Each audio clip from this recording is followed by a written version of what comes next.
ইসলামপুর মহল্লায় কানিজ ফাতিমা আর রাধিয়া জান্নাত নামে দুই বান্ধবী বাস করত। কানিজ ফাতিমা গরিব ঘরের মেয়ে, সারাদিন বাড়ির কাজকর্ম এবং পড়াশোনা নিয়ে ব্যস্ত থাকতো সে। অপরদিকে রাধিয়া জান্নাত ধনী পরিবারের মেয়ে, সে সারাদিন কি খাবে কি পড়বে এসব নিয়ে ব্যস্ত থাকতো। একদিন কানিজ ফাতিমার সাথে রাধিয়া জান্নাতের দেখা হয়। কি রে রাধিয়া জান্নাত, এদিকে কোথায় যাচ্ছিলি? আমি তো তোদের বাড়িতে যাচ্ছিলাম রে। যাই হোক, তোর সাথে দেখা হয়ে বেশ ভালো হলো। চল আমাদের বাড়িতে যাই, গিয়ে একসাথে গল্প করব। না রে, আমি যাব না। তোর মা আমাকে একদমই পছন্দ করে না। আমি তোদের বাড়িতে গেলে আন্টি নিশ্চয়ই রাগ করবেন। ধুর, কিছু হবে না, চল তো। এই বলে রাধিয়া জান্নাত কানিজ ফাতিমাকে নিয়ে তাদের বাড়িতে চলে আসে আর তারা বসার ঘরে বসে গল্প করতে থাকে। এবার বল, তোর ঈদের মার্কেট হলো? কি কিনেছিস? এখনো কিছুই কিনিনি রে, এখনো তো অনেকটা সময় আছে, দেখি কি হয়। ওমা, তোর হাতে এত সুন্দর মেহেদি কে দিয়ে দিল রে? তুই নিজে দিয়েছিস বুঝি? খুব সুন্দর হয়েছে। ধুর, তুই কিচ্ছু বলিস না। আমি আবার কিভাবে দেব? আমি তো মেহেদি দিতেই পারি না। এটা আমি পার্লার থেকে দিয়েছি। সুন্দর হয়েছে না? হ্যাঁ, তা তো সুন্দর হয়েছে, কিন্তু পার্লারে যে মেহেদি দেওয়া যায় তা তো আমি আজকে শুনলাম রে। এতদিন শুধু শুনেছি যে পার্লারে মানুষ শুধু সাজতেই যায়, আজ প্রথমবার শুনলাম পার্লার থেকে মেহেদিও দেওয়া যায়। হ্যাঁ রে, পার্লারে কি মেহেদি দিতে টাকা লাগে নাকি ফ্রিতে পরিয়ে দেয় বলতো? সে কি রে, তুই কি পাগল হয়ে গেছিস নাকি? ফ্রিতে কেউ মেহেদি পরিয়ে দেয়? এত সুন্দর ডিজাইন আমাকে ফ্রিতে কেন পরিয়ে দেবে? অবশ্যই টাকা নিয়েছে, পুরো 1000 টাকা দিতে হয়েছে, জানিস তো? হায় আল্লাহ, কি বলছিস কি? পুরো 1000 টাকা? এই 1000 টাকা হলে তো আমার ঈদের শপিং হয়ে যেত। অথচ দেখ, আমি প্রতিবার আমাদের বাড়ির আশেপাশের সব বাচ্চাদের মেহেদি পরিয়ে দেই, কোনো টাকা নেই না। বাচ্চারা বিকেল থেকে আমার বাড়িতে এসে ভিড় করে আর রাত 12টা পর্যন্ত মেহেদি দিয়ে নেয়, জানিস? আমার অবশ্য একটু বিরক্ত লাগে না, তাতে আমার খুব ভালো লাগে। বাবা, এ তো খুব ভালো কথা। তো তুই আবার মেহেদি পরিসনি কেন বলতো? নিজে পরবি না? হ্যাঁ রে, চাঁদ রাতে আমি পরবো, আর আমি মেহেদি পরে তোকে দেখাবো, বুঝলি? তুই দেখে বলবি কিন্তু আমার ডিজাইনটা কেমন হয়েছে, ঠিক আছে? ঠিক আছে, শোন, তাড়াতাড়ি ঈদের ড্রেসটা কিনে নিস। একসাথে ঈদের দিন বিকেল বেলা ঘুরতে যাব, আর দেরি করিস না, বুঝলি? ও কিনবে ঈদের জামা? ও আবার কিভাবে কিনবে? ওর মা তো অন্যের বাড়িতে কাজ করে। কি রে, আমি ঠিক বলছি তো? জি আন্টি, আপনি ঠিকই বলেছেন, কিন্তু এখন আর আমার মা কারো বাড়িতে কাজ করে না, কারণ ইদানিং আমি টিউশনি করাচ্ছি। এতে যা টাকা পাই তা দিয়ে আমাদের দুই মামের সংসার দিব্যি চলে যায় আন্টি। তা এখন ঈদের শপিং করিসনি কেন? নাকি আবার শপিং করার মতো কোনো টাকা পয়সা নেই? আহা মা, তুমি আবার কি শুরু করলে? যাও তো এখান থেকে। একটা রমজান মাসেও তোমার কিনা পরিবর্তন হলো না, সে আগের মতো তুমি ওকে নিয়ে তুচ্ছ-তাচ্ছিল্য করছো। যাও বলছি।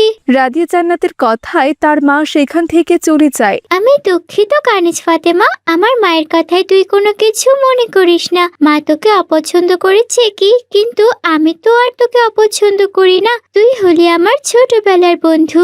সে যাই হোক, এবার তুই আমার হাতে সুন্দর করে মেহেদি পরিয়ে দিয়ে দেখি। এরপর রাধিয়া জান্নাতের কথা মতো কানিজ ফাতিমা রাধিয়া জান্নাতের হাতে মেহেদি পরিয়ে দেয়। মাশাআল্লাহ, কি সুন্দর ডিজাইন এঁকে দিয়েছিস, খুব সুন্দর হয়েছে। আমি তো ভাবতেই পারছি না তুই এত সুন্দর ডিজাইন করতে পেরেছিস। পার্লারের থেকেও বেশি সুন্দর হয়েছে রে। মা, ও মা, কোথায় তুমি? এই দেখে যাও, কানিজ ফাতেমা কি সুন্দর করে মেহেদি দিতে পারে, দেখে যাও একবার। একদমই জঘন্য হয়েছে। এরকম ডিজাইন তো যে কেউ দিতে পারে। এই মেয়ে, তুই যা তো এবার এখান থেকে, তোকে আর চোখের সামনে দেখতে ইচ্ছে করছে না। আর হ্যাঁ, মেহেদি দিয়ে দেওয়ার জন্য কত টাকা লাগবে বল, আমি দিয়ে দিচ্ছি। টাকা নিয়ে ভালোই ভালোই কেটে পড়। এইসব আপনি কি বলছেন কি আন্টি? নিজের বন্ধুর কাছ থেকে মেহেদি দেওয়ার টাকা নেব? তা তো কিছুতেই হতে পারে না। আর এমনিতেই তো আমি কারো কাছে মেহেদি দেওয়ার টাকা নেই না। আমি মনে হয় এখানে এসে আপনাকে কষ্ট দিয়ে ফেলেছি aunty. I am sorry aunty, আমি আর নেক্সট টাইম এখানে আসবো না। আমি চলি রে রাধিয়া জান্নাত। এই বলে কানিজ ফাতিমা মন খারাপ করে সেখান থেকে চলে যায়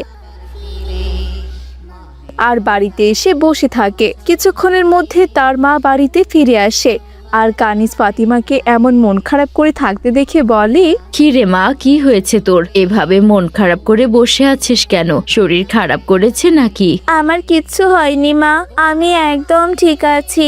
কিন্তু আমার তো মনে হচ্ছে তোর মন খারাপ। যাই হোক, এই দেখ মা, আমি তোর জন্য কি নিয়ে এসেছি। এই মেহেদি দুটো আমি তোর জন্য কিনে নিয়ে এসেছি। আজকে ইফতার শেষ করে সুন্দর করে 2 হাতে মেহেদি পরবি। চাঁদ রাত তো বাচ্চা কাচ্চারা মেহেদি দেওয়ার জন্য অনেক ভিড় করে, তখন তো সবাইকে মেহেদি পরাতে পরাতে তুই নিজেই মেহেদি পরতে পারিস না, তাই আমি তোর জন্য মেহেদি নিয়ে এসেছি। শুধু শুধু কেন টাকা নষ্ট করতে গেলে মা, তুমি বলো তো? আমরা তো আর বড় লোক নই, তাই আমাদের এসব মেহেদি দেওয়া সাজে না মা। শোনো মেয়ের কথা, বছরের একটা দিনই তো ঈদ আসে, আর ঈদের জন্য আমরা খুশি হয়ে একটু মেহেদি দিতে পারবো না? একটা মেহেদির দাম আর কতই বা নেয়? জোর হলে 30 টাকা নেবে, আর তার জন্য তুই কিনা হাতে মেহেদি পরবি না? ওই 30 টাকাই আমার কাছে অনেক বেশি। আমরা তো আর বড় লোকদের মতো ঈদের দিন দামি দামি জামা, জুতো, মেকআপ করে হাতে মেহেদি পরে ঘুরে বেড়াতে পারি না। এই বলে কানিজ ফাতিমা সেখান থেকে চলে যায়। এদিকে রূপা মেয়ের মন খারাপের কোনো কারণ জানতে পারে না। অন্যদিকে রাদিয়া জান্নাত মন খারাপ করে তার বাড়িতে বসেছিল, কারণ তার মা তার বেস্ট ফ্রেন্ডকে অপমান করে তাড়িয়ে দিয়েছে। কিছুক্ষণের মধ্যে তাদের বাড়িতে মেহমান এলো। কিরে রাদিয়া জান্নাত, কোথায় গেলি রে মা? এদিকে আয়, এই দেখ কে এসেছে।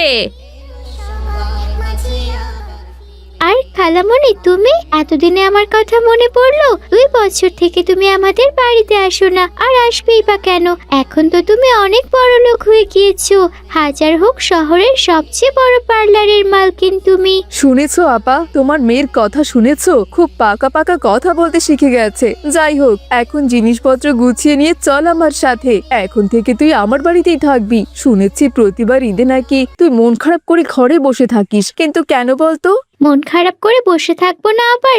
আমার যাকে পছন্দ, তোমার বোনের তো আর তাকে পছন্দ না। জানো তো, প্রতিবার আমি আমার বেস্ট ফ্রেন্ডকে নিয়ে ঘুরতে যেতে চাই, অথচ মা আমাকে ওর সাথে মিশতেই দেয় না। তাই আমি প্রতিবারই মন খারাপ করে বসে থাকি। ও এই ব্যাপার, ঠিক আছে মা, তুই কোনো চিন্তা করিস না। তোর খালামণি চলে এসেছে না, এখন আর তোর কোনো সমস্যা নেই। দেখবি সবকিছু ঠিক হয়ে যাবে। এ কি রে মা, তুই আবার মেহেদি দিয়েছিস? আমি আরো ভাবলাম আমার পার্লারের আর্টিস্ট দিয়ে তোর হাতে মেহেদি পরিয়ে দিব। দেখি তো তোর মেহেদি ডিজাইনগুলো কেমন হয়েছে। এই দেখো খালামণি, এবার বলো তো কোন হাতের মেহেদি ডিজাইনটা সবচেয়ে বেশি সুন্দর হয়েছে?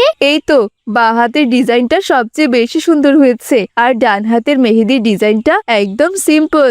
সে যাই হোক, তা এত সুন্দর করে কে তোকে মেহেদি দিয়ে দিল রে মা? বা হাতেরটা ও পার্লার থেকে দিয়ে এসেছে, আর ডান হাতেরটা ওর ভিখারি বান্ধবী এসে দিয়ে গেছে। আমার বান্ধবীকে নিয়ে তুমি একদম মিথ্যা কথা বলবে না মা। খালামণি, তুমি মায়ের কথা একদম বিশ্বাস করো না তো। মা সব সময় এরকম মিথ্যা কথা বলে থাকে। বা হাতে তো আমার বান্ধবী মেহেদি দিয়ে দিয়েছে, আর ডান হাতেরটা আমি পার্লার থেকে দিয়ে এনেছি। তাই নাকি? তোর বান্ধবী তো অনেক সুন্দর মেহেদি দিতে পারে। কি সুন্দর ইউনিক একটা ডিজাইন করেছে। তুই এক কাজ কর রাদিয়া জান্নাত, আমাকে একবার তোর বান্ধবীর সাথে দেখা করিয়ে দে। ওর সাথে আমার গুরুত্বপূর্ণ কথা আছে। সে না হয় দিব, কিন্তু আগে তোমার বোনকে তো বলো আমাকে পারমিশন দিবে কিনা। তোমার বোন আবার আমাকে ওদের বাড়িতে যেতে দেয় না। আরে চল তো আমার সাথে। আমার সাথে গেলে আপা তোকে কিছুই বলবে না, বুঝেছিস? রোজা রমজানের দিন, বেশি দেরি করিস না, তাড়াতাড়ি চল। এই বলে রাদিয়া জান্নাত তার খালামণিকে সাথে নিয়ে কানিজ ফাতিমাদের বাড়িতে চলে আসে। আরে রাদিয়া জান্নাত, তুই কখন এলি? আন্টি তোকে আমাদের বাড়িতে আসতে দিল বুঝি? ও মা, উনি আবার কে? উনি হচ্ছেন আমার খালামণি, এখানকার মধ্যে সবচেয়ে জনপ্রিয় আফরিন পার্লার, ওই আফরিন পার্লারের মালকিন। আমি আবার এত বড় পার্লার কি করে চিনবো রে? আমি তো কখনোই পার্লারে যাইনি। তুই জানিস না যে আমি গরিব? দূর, তুই চুপ কর তো। সারাক্ষণ কি একটা ডায়লগ পেয়েছিস গরিব? ওটা 24 ঘন্টা তোকে বলতে হবে? দিন দিন তুই একেবারে আমার মায়ের মতো হয়ে গিয়েছিস। এভাবে কানিজ ফাতিমা আর রাদিয়া জান্নাত কথা বলছিল। সত্যি কানিজ ফাতিমা, তুমি অনেক জিনিয়াস একটা মেয়ে। তুমি যে ডিজাইনগুলো পারো না, তা সবার পক্ষে করা সম্ভব নয়, বুঝেছো? সত্যি তুমি একজন এক্সপার্ট আর্টিস্ট। সরি খালামণি, আপনি ভুল ভাবছেন। আমি কোনো মেহেদি আর্টিস্ট নই। আমি তো মেহেদি দেওয়ার প্রশিক্ষণও নেইনি। ভালো লাগে বলে ছোটবেলা থেকে বাচ্চাদের দিয়ে দিতাম, এভাবেই শিখে গিয়েছি। আসলে আমি একজন সাধারণ মেয়ে খালামণি। না কানিজ ফাতিমা, তুমি সত্যি অসাধারণ। তুমি নিজেও জানো না তুমি কতটা এক্সপার্ট। আমি চাই এই যে তুমি আমার সাথে আমার পার্লারে জয়েন করো। তুমি আমার পার্লারে থাকলে আমার অনেক নাম ডাক হবে, আর সবাই তোমার বেশ প্রশংসাও করবে। তোমার মতো একজন ট্যালেন্ট মেয়ের আমার পার্লারে খুবই দরকার, আর এর জন্য আমি তোমাকে ভালো স্যালারিও দেব। তোমাদের আর কোনো কষ্ট থাকবে না। প্লিজ তুমি আর না করো না। কিরে রাদিয়া জান্নাত, তুই কিছু বলছিস না কেন? এখন আমি কি করব বল না, এখন আমার কি করা উচিত? কি করবি মানে? তুই আমার খালামণির সাথে চলে যাবি। শোন, ওটা অনেক বড় পার্লার, তুই একবার ওখানে গেলে ভালো স্যালারিও পাবি আর তোর মায়ের দেখাশোনাও করতে পারবি। তুই আর না করিস না। এরপর রাদিয়া জান্নাতের কথা মতো কানিস ফাতিমা তার খালামণির পার্লারে জয়েন করে, আর কিছুদিনের মধ্যেই কানিস ফাতিমার নাম ডাক সব জায়গায় ছড়িয়ে পড়ে। সে শহরের একজন ভালো মেহেন্দি আর্টিস্টে পরিণত হয়, আর রাদিয়া জান্নাতের খালামণি কানিস ফাতিমার স্যালারি দ্বিগুণ বাড়িয়ে দেয়। এভাবে ঈদের মেহেদি কানিস ফাতিমার জীবন বদলে দেয়। তো বন্ধুরা, আমাদের আজকের এই গল্পটি তোমাদের কাছে কেমন লেগেছে? ভালো লেগে থাকলে অবশ্যই একটি লাইক করে দেবে, এবং তোমরা কে কে ঈদে মেহেদি কিনেছো এবং পড়েছো তা কমেন্টস করে জানাতে ভুলো না কিন্তু।